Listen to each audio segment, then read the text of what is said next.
పరమగీతం 3:9 Lebanon మ్రానుతో మంచం ఒకటి సొలొమోను రాజు తనకు చేయించుకుని ఉన్నాడు. మనము చదువుకున్న వచనములో లెబానోను మ్రానుతో మంచం ఒకటి సొలొమోను రాజు తనకు చేయించుకొని ఉన్నాడు.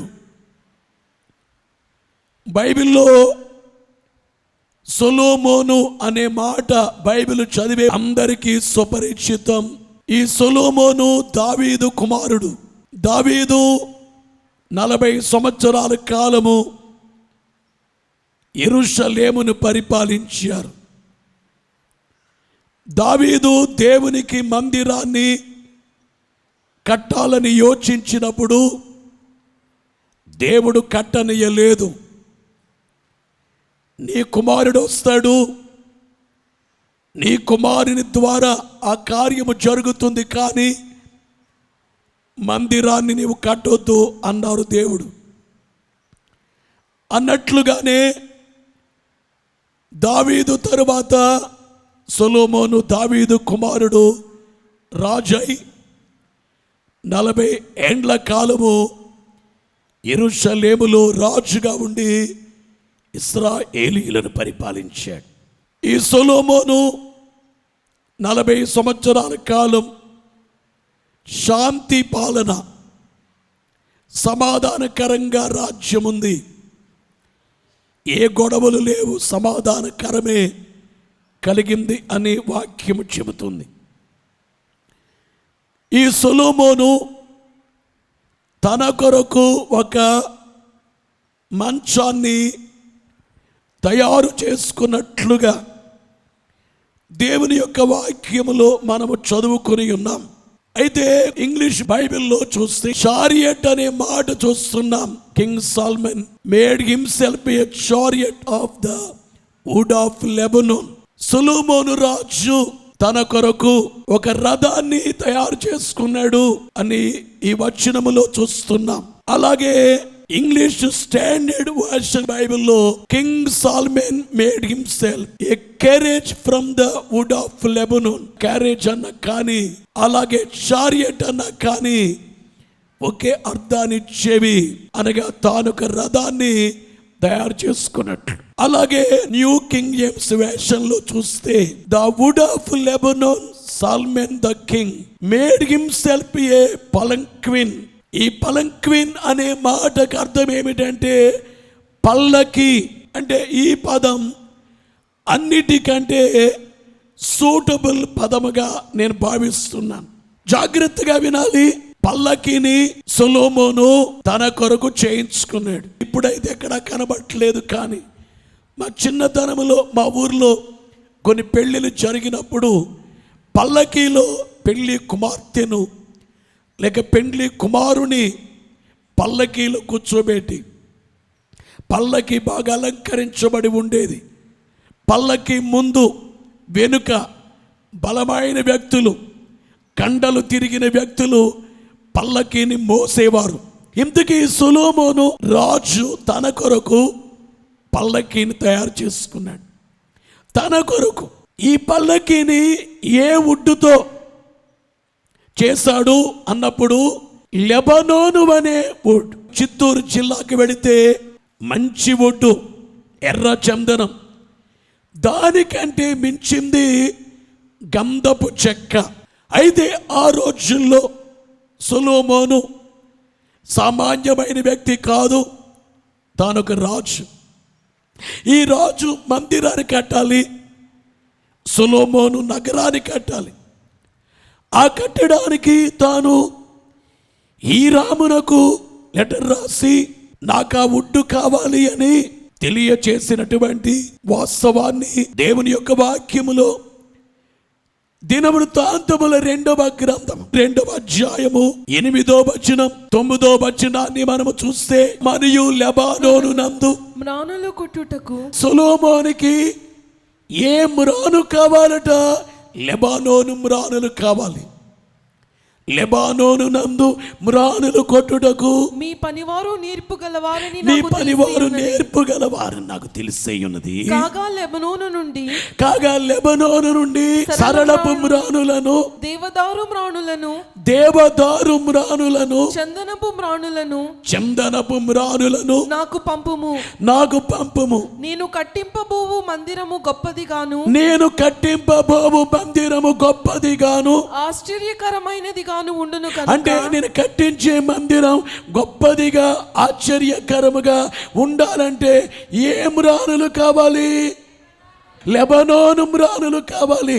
గనుక నాకు మ్రానులు విస్తారముగా సిద్ధపరచుటకై నా పనివారు మీ పనివారితో కూడా నేను నా పోవుదురు. పనివాడిని పంపిస్తున్నాను, మీ పనివారితో కూడా పోవుదురు. హీరాముకు సొలొమోను రాసినటువంటి లెటర్. సొలొమోను ఏదో తెలివి తక్కువగా అనాలోచనగా ఓ పని చేసే వ్యక్తి కాదు. సొలొమోను మహాజ్ఞాని. ఈ లోకములో ఆదాము మొదలు చివరి వరకు అందరికంటే మహాజ్ఞాని సొలొమోను. మనుష్యులందరిలో మహాజ్ఞాని. ఎందుకంటే తాను అధికారము చేసే ముందు తాను ఒక ప్రార్థన చేస్తాడు. దేవా, నేనేమడుగుతున్నానంటే జ్ఞానాన్ని అడుగుచున్నాను, నాకేది వద్దు, జ్ఞానము కావాలి. సొలొమోను దేవుణ్ణి జ్ఞానం అడుగగా దేవుడు సొలొమోనుకి జ్ఞానాన్ని సమృద్ధిగా దయచేశారు. బలో యేసు మహారాజుకు.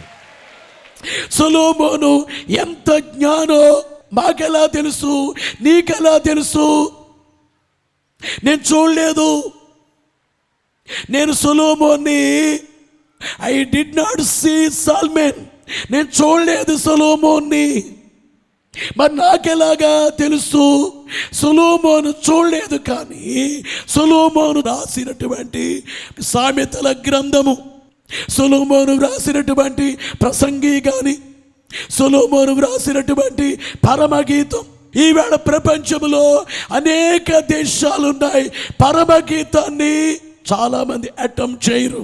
ఈ సొలొమోను తాను చేసినటువంటి ఆ రథాన్ని లేక పల్లకిని లెబానోను మ్రానుతో చేయించుకున్నాడు. ఎవరి కొరకు చేయించి వేరే వారికి ఇచ్చాడా? తన కొరక? తన కొరకే చేయించుకున్నాడు. లెబనోను మ్రాను యొక్క ప్రత్యేకతలు ఏమిటి? లెబనోను అనే ప్రాంతము ఎప్పుడు మంచుతో ఉంటుంది. ఆ మంచును బట్టి అక్కడ మంచి మ్రానులు వస్తాయి. సరళపు మ్రానులు, చందనపు మ్రానులు, దేవదారు మ్రానులు. లెబనోను ప్రాంతం ఈ మ్రానులకు మంచి ప్రసిద్ధి. Special qualities of Lebanon wood అనే దాన్ని చూస్తే, నెంబర్ 1, ఇట్ నెవర్ స్పాయిల్స్. అంటే ఈ మ్రాను పాడు కాదు. సెకండ్ వన్ చూస్తే ఇట్ నెవర్ ఫేడ్స్. అంటే ఈ మ్రాను చెరిగిపోదు. అనగా కొన్ని మ్రానులు ఉంటాయి, వర్షానికి తడవగానే పాడైపోతాయి. కొన్ని వస్తువులు మనం ఇంట్లో చేయించుకున్నప్పుడు, కొన్ని డోర్స్, కొన్ని గుమ్మాలు చేయించినప్పుడు అవి పాడైపోతూ ఉంటాయి, కానీ ఈ మ్రాను మాత్రం చెరిగిపోదు. మూడవదిగా, it is the best wood. ఇది మంచి వుడ్. ఇది అలాగే ఇట్ ఈస్ స్ట్రాంగ్. ఇది చాలా బలమైనటువంటి చెక్క, బలమైన వుడ్. కారణం ఏమిటంటే ఇది లెబనోను కాబట్టి. అనగా ఈ మ్రానుకుండే ప్రత్యేకతలు మరి ఏ మ్రానుకు లేవు. అలాంటి మ్రానుతో సొలొమోను ఏం చేయించుకున్నాడు? తెలుగు బైబిల్లో మంచము, ఇంగ్లీష్ బైబిల్లో రథం, మరొక బైబిల్లో పల్లకి తయారు చేసుకున్నాడు. అయితే చదవబడిన ఈ వచనాల్లో ఈ విషయాలు సొలొమోను గూర్చి కాదు. బైబిల్లో ఇద్దరు సొలొమోనులు. సొలొమోను అనే మాటకు అర్థం ఏమిటంటే సమాధానం, సమాధానకర్త. అందుకే సొలొమోను కాలంలో యుద్ధాలేమీ లేవు, అంత శాంతిగా ఉంది. దేశములన్నీ చుట్టున్న వాళ్ళు సొలొమోనుకు భయపడ్డారు యుద్ధము లేకుండగానే. ప్రియులారా గమనించాలి, బైబిల్లో దావీదు కుమారుడైన సొలొమోను, మరొక సొలొమోను, అసలు సిసలైనటువంటి సొలొమోను ఉన్నారు. లూకా సువార్త 11వ అధ్యాయం 31వ వచనములో యేసువారు చెబుతున్నారు, indeed a greater than Solomon is here. దక్షిణ దేశపు రాణి విమర్శ కాలమున ఈ తరము వారితో కూడా లేచి వారి మీద నేరస్థాపన చేయును. ఆమె సొలొమోను జ్ఞానము వినుటకు భూమి అంతముల నుండి వచ్చెను. ఇదిగో సొలొమోను కంటే గొప్పవాడు ఇక్కడ ఉన్నాడు. Greater than Solomon is here. సొలొమోను కంటే గొప్పవాడు ఇక్కడ ఉన్నారు. ఎవరైనా యేసుక్రీస్తే సొలొమోను అనే మాటకు సమాధానకర్త. యేసువారే అసలైన సమాధానకర్త. అందుకనే యెషయా 9:6 సమాధానకర్త యగు అధిపతి అని అతనికి పేరు పెట్టబడును. ప్రిన్స్ ఆఫ్ పీస్ అనే మాట మనం అక్కడ చూస్తాం. ఇప్పుడు చెప్పండి, యేసుక్రీస్తు అనబడే సమాధానకర్త తన కొరకు ఒక రథాన్ని చేసుకున్నారు. ఆ రథం ఏమిటి? ఏం రాను. అపోస్తలుల కార్యముల గ్రంథము 20 అధ్యాయం 28వ వచనములో చూస్తే దేవుడు తన స్వరక్తమిచ్చి సంపాదించిన తన సంఘమును కాయుట. దేవుడు తన రక్తమిచ్చి సంపాదించిన purchased with his own blood. కొనుక్కున్నారు. ఎట్లా? With his own blood. యేసువారు సిలువ వేయబడి రక్తాన్ని చిందించి ఆయన చేతుల్లో, కాళ్ళల్లో, శిరస్సుపై, శరీరమంతా గాయాలు పొంది మొయ్యలేని మ్రాను మోసి సిలువ కంటగొట్టబడి సిలువ మ్రానుతో తయారు చేసుకున్నటువంటి రథము క్రైస్తవ సంఘము. క్రైస్తవ సంగమ ఘనకార్యములు చేయు కాలము వచ్చెను తెలుసునా. క్రీస్తు ప్రభువుని క్రియల మూలంబుగా కీర్తి పొందునని తెలుసునా. వీడు నోడింతువు తెలుసునా. ఇటుకు విడగొట్టుదువు తెలుసునా. యేసు మహారాజును ఏం రానుతో చేశారు? It was prepared with the cross. సిలువ రానుతో తయారు చేయబడింది. ఫస్ట్ వన్ చూస్తే ఇట్స్ గ్లో. ఈ సంఘం ఎట్లా ఉంది? క్రైస్తవ సంఘము దాని ప్రకాశత 2000 సంవత్సరముల కాలమైనా కానీ క్రైస్తవ సంఘమునకున్న ప్రకాశత తగ్గలేదు. బోలో యేసు మహారాజుకు. Second never fades. ఈ సంఘమే ఎప్పటికీ చెరిగిపోలేదు. 2000 సంవత్సరాలైనా చెరిగిపోయిందా? It's the strongest, it's the best. ప్రపంచములో క్రైస్తవ సంఘాన్ని చూస్తే రచనకు ఎక్కువ, రాజాలకెక్కువ,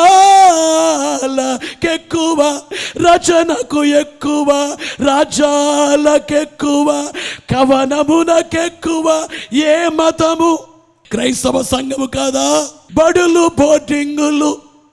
బడులు ఏర్పాటు చేసి, బోటింగులు ఏర్పాటు చేసి, కుష్ఠరోగులకి ఆశ్రయాలు పెట్టి, ఆ యొక్క పేదవారికి, దిక్కులేని వారికి ఆశ్రమాలు పెట్టి, అలాగే పేద పిల్లలకి చదువులు చెప్పింది క్రైస్తవ సంఘము కాదా? క్రైస్తవ సంఘము చేసిన సేవలు ఎన్ని సేవలు! ప్రభునందు ప్రియమైనటువంటి దేవుని విశ్వాసులారా, it's glow, never fades, it's the best, it's the strong. సిలువ మ్రానుతో చేయబడిన క్రైస్తవ సంఘమే స్ట్రాంగ్ గా ఉంది. ఒకవైపు బలహీనంగా కనిపించిన, అంటే కొన్ని దేశాల్లో యేసును నమ్మిన వాడు చల్లారిపోయి ఉండొచ్చు, కనబడొచ్చు. పలానా దేశంలో చల్లారిపోయారు, పలానా దేశంలో చర్చికెళ్ళే శాతం తగ్గింది. ఒకవైపు తగ్గినట్లుగా కనిపించిన మరొక వైపు వెళ్ళిపోయే సంఘము క్రైస్తవ సంఘం. బోలో యేసు మహారాజుకు. ప్రభునందు ప్రియమైనటువంటి దేవుని విశ్వాసులారా, ఇదిగో ఈ సంఘమే చెరిగిపోదు, పాడైపోదు, ఎప్పటికీ నాశనము కాదు. ఇది ప్రకాశిస్తుంటుంది.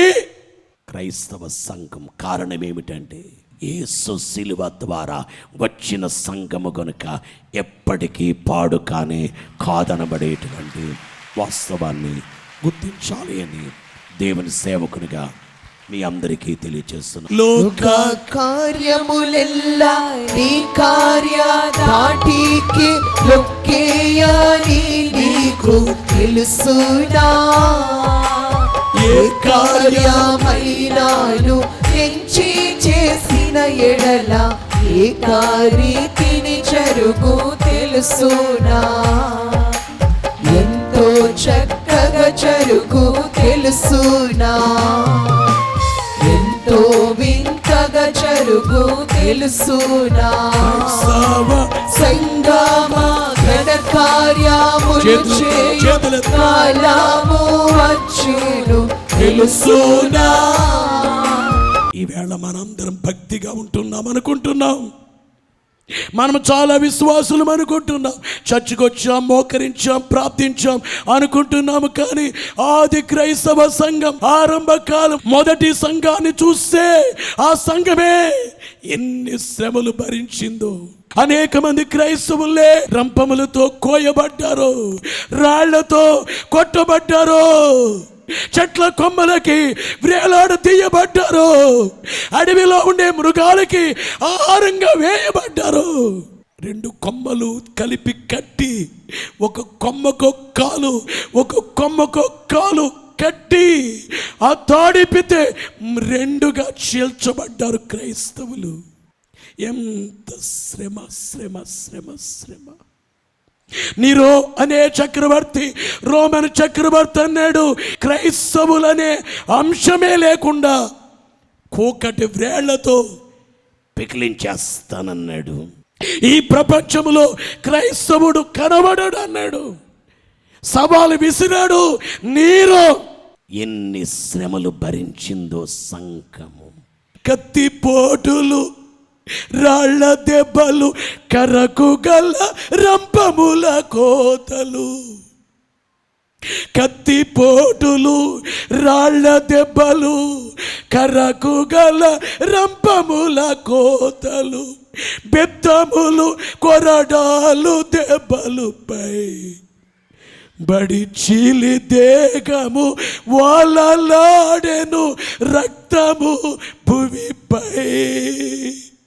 ఈరోజే సంఘానికి క్రీస్తు అర్థం కాలేదు. అందుకనే వర్షం వస్తే చర్చికి రారు, ఎండొస్తే చర్చికి వెళ్ళరు, గాలి వస్తే వెళ్ళరు, చలిగా ఉంటే వెళ్ళరు, అన్నీ బాగుంటే వెళతారు. ఆది సంఘం కాలములో కత్తిపోట్లు, రాళ్ల దెబ్బలు, కర్రకు గల రంపముల కోతలు, కొరడా దెబ్బలు, చీలిపోయి శరీరాలు చీలిపోయాయి. కానీ క్రైస్తవ సంఘం ఇట్ నెవర్ ఫేడ్స్ అని చెప్పేసి అని విన్నాం. ఇట్ నెవర్ స్పాయిల్స్ అని విన్నాం. పాడు కాదు అని విన్నామే ఉడ్డు.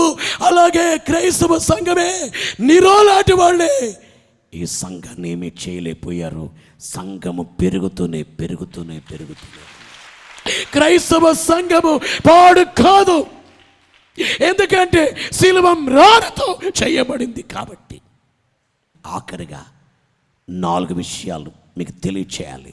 1, ఈవేళ క్రైస్తవ సంఘానికి ఎవరు కావాలంటే డెడికేటెడ్ సర్వెంట్స్. ఈవేళ దేవుని సేవకులు డబ్బులు ఆశించకుండా, కానుకను ఆశించకుండా దేవుని మహిమని ఆశించే సేవకులు ఈవేళ సంఘానికి కావాలి. నేను డబ్బు చూడండి, ఈవేళ నేను దేవుని మహిమే చూస్తాను, ఈవేళ ఎంతమంది రక్షించబడ్డారో చూస్తాను అనే సేవకులు ఉంటే ఈ సంఘం ఇంకా వ్యాప్తి చెందుతుంది. ఇంకా ఈ సంఘమునకు ఆటంకాలు ఎన్నొచ్చినా అధిగమించి వెళ్ళిపోతుంది. కావలసిన వారెవరంటే చర్చ్ నీడ్స్ డెడికేటెడ్ సర్వెంట్స్. అలాగే one must not abuse any one. ఏమనాలి ఈవేళ సంఘం ఏమి నేర్చుకోవాలి? ఏ మతాన్ని కానీ ఏ మనిషిని కానీ దూషించొద్దు. ఎవరిని మనకండి, వేరే మతాల్ని ఏమనకండి. దుర్మార్గుడు ఉంటే ఆ దుర్మార్గుడే అనాలి, కానీ అతని మతాన్ని ఇదిగో మీరు అందరింతే అనకూడదు. ఒక కులం ఉంటే ఆ కులములో వ్యక్తి తప్పు చేస్తే తప్పనాలి, కానీ కులమంతటిని తప్పని అనకూడదు. ఈ మతాన్ని, మనిషిని దూషించకుండా యేసుక్రీస్తు వారి యొక్క శిలువ వార్త, రెండవ రాకడ వార్త బలముగా ప్రకటించాలి.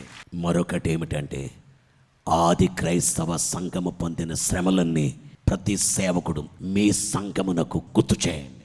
నాలుగవది ఏమిటంటే, సంఘము కొరకు పౌలు గారు ఎఫెసీ పత్రిక 3:15, 16, 18 మోకాళ్ళుని ప్రార్థన చేస్తున్నారు. మోకరించి కన్నీళ్లు కార్చి ప్రార్థిస్తే కార్యము జరుగుతుంది. దేవుడు శక్తిమంతుడు.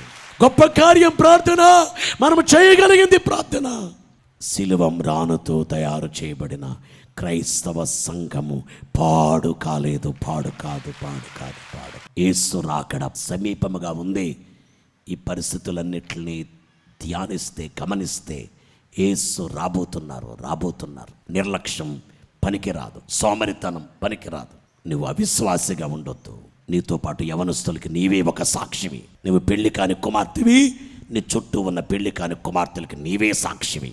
నాలో యేసయ్య ఉన్నారు చూడని చూపించాను. పాపుల్ని చేర్చుకోదు పరలోకం. ఎవరిని చేర్చుకుంటుంది? పరిశుద్ధమైనది గాను కళంకమైన ముడతైన లేని సంగముగా ఉండాలని బైబిల్లో పరిశుద్ధాత్మ దేవుడు వ్రాయించి వాక్యాన్ని మీలో పదిలం చేసుకోండి. సిలువ వేయబడి యేసు చనిపోయారు, సమాధి చేయబడ్డారు, తిరిగి లేచారు, పరమనకు వెళ్ళారు, రాబోతున్నారు. సిలువ శక్తి, యేసు తిరిగి లేచిన పునరుద్ధాన శక్తి, మేఘమెక్కే ఆరోహణ శక్తి, పరిశుద్ధాత్మ శక్తి దేవుడు మీకు అనుగ్రహింప చేయను కాక.